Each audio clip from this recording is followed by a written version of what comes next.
Aujourd'hui même, nous sommes le jour de la création du monde. Café Elul. Café Elul, on peut poser la question évidemment pourquoi ce n'est pas aujourd'hui Rosh Hashanah, le commencement de l'année.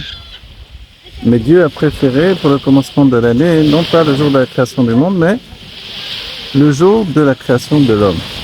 Qui lui est arrivé un peu plus tard, puisqu'on est déjà au 6e jour de la création.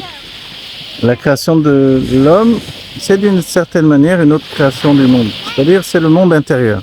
Tandis qu'ici, on parle du monde extérieur. Le monde extérieur, c'est un monde qui est configuré, mais qui n'est pas encore configuré pour la perception.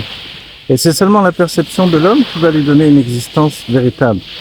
Véritable tout le temps où les mondes sont véritables, puisque d'une certaine manière, on n'est jamais sorti de l'intimité de Dieu, de l'essence de Dieu. Mais compte tenu que Dieu a désiré ce qui s'appelle le Da'at Tarton, la conscience inférieure, alors les mondes existent au-dedans de nous.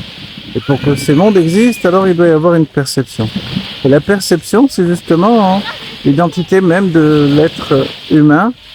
Et dans les termes de la Torah, le Adam, Atem Kruim Adam, vous appelez le Adam. Et c'est pour ça que dans le jour de Rosh Hashanah, on parle de Atralat Maasecha, Keyom Rishon. Vous vous rappelez que ces termes-là, c'est très important. Alors, Zikaron le Yom Rishon, dans le souvenir du Yom Rishon, qu'est-ce que c'est ce Yom Rishon? On peut dire que c'est aujourd'hui, c'est le jour de la création du monde. Mais d'un certain point de vue, il y a aussi la création du monde intérieur. Et ce monde intérieur, c'est la raison pour laquelle même il y a eu la faute d'Adam Rishon au 6e jour. Et cette faute qui intervient directement le jour de sa naissance l'entraîne vers une perception de l'existence afin de faire une maison pour Dieu ici-bas, au sein de la perception, au sein de ce qui est défini comme le Da'at Tarton.